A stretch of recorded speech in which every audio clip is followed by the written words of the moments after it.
Pemirsa Voice of Jakarta, bencana banjir di Sumatera menegaskan bencana banjir bukan disebabkan curah hujan ekstrim, melainkan rusaknya alam akibat maraknya deforestasi. Untuk memberi efek jera, negara harus menghukum para pelakunya seberat mungkin. Tapi siapa yang bisa dipercaya? Berikut editorial Andi Reza Rohadian. Maraknya deforestasi, tumpulnya hukum bagi perusak alam.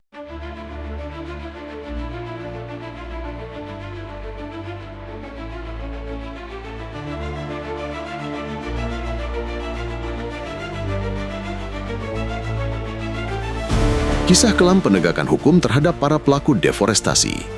Deforestasi tak bisa dibantah, bencana alam yang melanda Aceh, Sumatera Utara, dan Sumatera Barat hari-hari ini disebabkan oleh kerusakan hutan.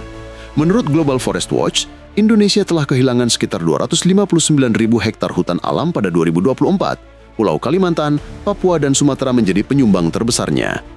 Total General, sejak 1990-2024 menurut Map Biomas Indonesia, negeri ini telah kehilangan 18 juta hektar hutan alam dari praktek pembukaan hutan untuk pertanian dan perkebunan serta pertambangan. Menurut data Badan Penanggulangan Bencana Nasional BNPB, hingga hari Rabu 3 Desember 2025, korban jiwa mencapai 770 orang, hilang 647 orang, mengungsi 582.500 orang. Adapun fasilitas umum yang rusak meliputi 299 jembatan, 132 fasilitas peribadatan, 9 fasilitas kesehatan. Sedangkan rumah penduduk yang rusak berat mencapai 3.600 unit, rusak sedang 2.100 unit, rusak ringan 4.900 unit. Secara spesifik, Provinsi Aceh diproyeksi menderita kerugian 2,2 triliun rupiah, Sumatera Utara diproyeksi kehilangan 2,07 triliun rupiah, dan Sumatera Barat 2,01 triliun rupiah. Dari berbagai kerusakan yang terjadi, Celios, Center of Economics and Law Studies, menaksir kerugian ekonomi mencapai 68,67 triliun rupiah. Angka ini mencakup kerusakan rumah penduduk, kehilangan pendapatan rumah tangga, rusaknya fasilitas infrastruktur jalan dan jembatan, serta kehilangan produksi lahan pertanian yang tergenang banjir longsor. Dari data kerugian itu tentu muncul pertanyaan, siapa yang harus bertanggung jawab? Pemerintah daerah? Tunggu dulu. Presiden Prabowo Subianto sendiri belum lama ini mencibir pendapat pakar maupun pengamat yang mengkritik pesatnya perluasan lahan perkebunan kelapa sawit. Pertumbuhan lahan kelapa sawit di Indonesia telah meningkat signifikan dari sekitar 294,5 ribu hektar pada tahun 80 menjadi sekitar 16,83 juta hektar pada tahun 2024. Menurut Pak ASPI, total kontribusi industri sawit baik melalui devisa ekspor produk sawit maupun biodiesel sawit menciptakan surplus besar pada neraca perdagangan Indonesia. Dalam neraca perdagangan tahun 2024, dengan memperhitungkan sawit dan biodiesel, Indonesia mencatat surplus sebesar $31 miliar atau 508,8 triliun rupiah. Tanpa kontribusi sawit tersebut, neraca perdagangan nasional akan mengalami defisit sebesar 87 triliun rupiah. Industri kelapa sawit juga membuka jutaan lapangan kerja, baik langsung maupun tidak langsung. Diperkirakan ada 16,5 hingga 19,2 juta orang menggantungkan hidupnya dari sektor ini. Pekerjaan ini mencakup sektor hulu seperti petani dan karyawan perkebunan, hingga sektor hilir di pabrik pengolahan dan industri pendukung lainnya. Mengacu pada data itu, tak heran jika Prabowo pada Desember 2024 menekankan untuk terus mengembangkan kelapa sawit. Kedepan kita harus tambah tanam kelapa sawit. Nggak usah takut apa itu katanya, membahayakan, deforestasi. Namanya kelapa sawit ya pohon ada daunnya, dia menyerap karbon dioksida. Setali tiga uang, pandangan Menteri Energi dan Sumber Daya Mineral Bahlil Lahadalia soal maraknya pembukaan lahan pertambangan. Ia tak terima akan banyaknya pihak dari negara maju yang memprotes Indonesia dalam mengeksploitasi alam untuk menopang perekonomian. Saat berpidato di Jakarta Geopolitical Forum 9 bertema Geoeconomic Fragmentation and Energy Security, Bahlil menegaskan bahwa apa yang Indonesia lakukan bukanlah hal baru dalam sejarah pembangunan sebuah negara. Menurutnya, negara-negara maju dulu juga tidak ragu menebang hutan dan mengeruk tambangnya demi membangun fondasi ekonomi. Pertanyaan saya, siapa yang memprotes mereka di saat itu? Sekarang negara kita, negara berkembang yang punya sumber daya alam, yang baru memulai untuk berpikir ada nilai tambah, kok ada yang merasa terganggu? Ada apa di balik itu? Tegasnya. Dari pandangan Prabowo dan Bahlil, jelas pemerintah pusat yang harus bertanggung jawab. Apalagi sejak 2007 pemerintah telah mengambil alih kewenangan kepala daerah untuk memberikan izin investasi. Melalui surat edaran bersama, SEB, Menteri Dalam Negeri, Menteri Pendayagunaan Aparatur Negara dan Reformasi Birokrasi, serta Kepala Badan Koordinasi Penanaman Modal tentang sinkronisasi pelaksanaan pelayanan penanaman modal di daerah.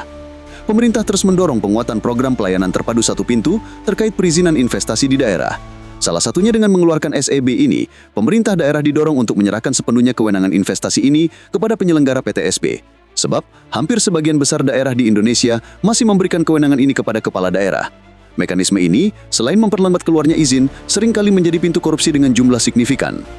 SEB bukan belit pertama yang dikeluarkan pemerintah dalam rangka mempermudah pelayanan investasi. Pemerintah telah menerbitkan PPO nomor 38 tahun 2007, lalu Perpres nomor 27 tahun 2009 yang memberi kewenangan kepada BKPM. Belit ini lantas dipertegas oleh Undang-Undang nomor 11 tahun 2020 tentang Cipta Kerja yang kemudian diimplementasikan melalui berbagai peraturan turunan secara signifikan mengambil alih dan menyederhanakan proses perizinan investasi di Indonesia. Sekarang kita tinggal menunggu janji Presiden Prabowo Subianto yang menyatakan akan menindak tegas para pelaku perusakan hutan yang menimbulkan bencana. Adapun nama-nama perusahaan yang diduga sebagai biang kerok bencana banjir di Sumatera sudah banyak beredar di berbagai platform media sosial. Tinggal bagaimana polisi menjalankan kewenangannya dalam penegakan hukum. SP3 di tingkat penyidikan, bebas di pengadilan. Masalahnya polisi menyimpan cerita buruk dalam penanganan kerusakan lingkungan.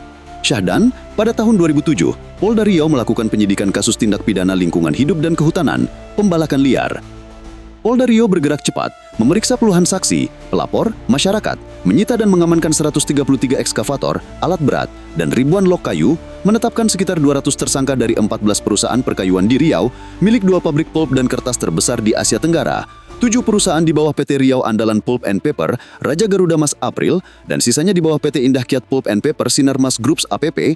Lalu pada Desember 2018, Brigjen Hadiat Moko pengganti Kapolda Sucipta mengejutkan masyarakat Riau dengan menerbitkan surat perintah penghentian penyidikan terhadap 14 korporasi yang terlibat dalam pembalakan liar di Riau.